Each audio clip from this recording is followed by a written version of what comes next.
Chapter 9. I sat straight up, my heart pounding. Another high, shrill scream.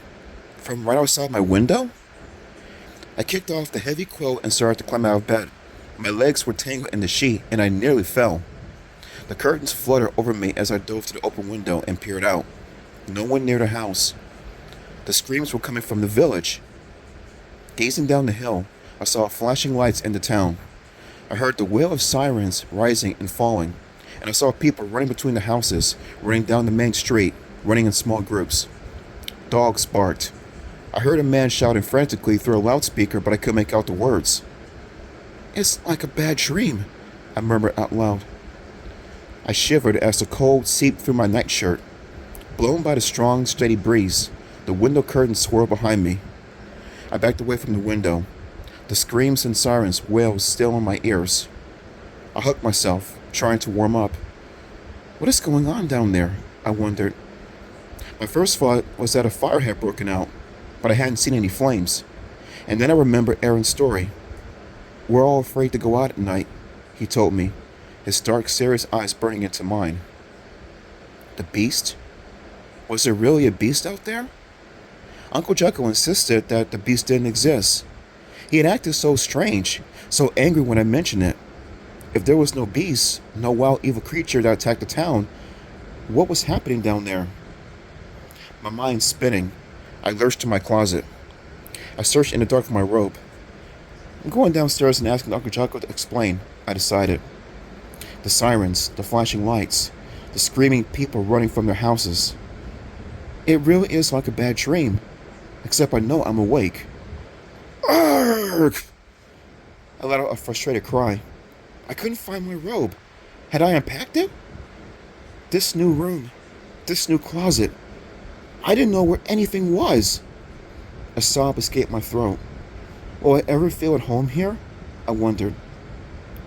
How can I feel at home when there's a horror movie going on outside my window? I had tossed my jeans and sweatshirt on the chair beside my dresser. I pulled them on quickly, my hands trembling, and hurried into the hall. A single ceiling light near Mariana's room at the end of the hall cast a dim circle of light. Squinting until my eyes adjusted, I ran to Uncle Jekyll's room. The door stood half open. I knocked and called his name. No answer. I pushed the door open and peered inside. Uncle Jekyll? No, not there. The bed was still made. He hadn't come up to sleep yet. He must still be in his lab, I murmured to myself. Mariana said that he worked all hours of the night. I turned and hurried down the stairs.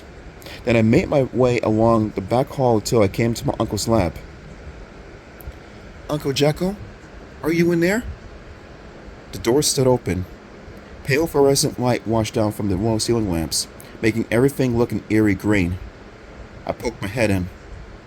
Uncle Jekyll? The equipment bubbled and churned. A row of small red lights on a machine in the corner blinked on and off. I stepped into the lab. A sharp, sour aroma greeted my nose. On the long lab table, a thick green liquid dripped slowly, one drip at a time, from a high glass tube into a large glass beaker. Uncle Jekyll, are you in here? I made my way along the table and peered into a little room behind the lab. No sign of him. I turned to leave, but stopped when my eyes landed on the object at the edge of the table. A drinking glass, empty except for a little puddle on the bottom and the green film on the sides. I swallowed hard and stepped up to examine the glass. I stared into it, then I sniffed it. It smelled sharp and sour. Ugh. I backed away. The thick green liquid clung to the sides. Was it the same liquid dripping from the glass tube? Did my uncle drink that stuff? Did he drink that foul liquid and turn himself into a creature? A wild beast? Was he down in the village now, attacking people, terrifying everyone? That's crazy, I cried. My voice echoed shrilly off the walls of the lab. The red lights blinked on and off, and the drip, drip, drip of the thick green liquid into the glass beaker seemed to grow louder. I don't want to live in a horror movie, I told myself. I covered my ears with my hands. I couldn't stand the blinking lights, the bubbling, the churning and dripping. I ran out of the lab, down the back hall, searching every room for him. The kitchen, the dining room, a den I hadn't seen yet, the living room. Dark. All dark. No sign of Uncle Jekyll. If he wasn't down in the village, terrorizing everyone, where was he? I stopped at the front stairs, breathing hard. I leaned on the smooth wood of the banister, waiting to catch my breath.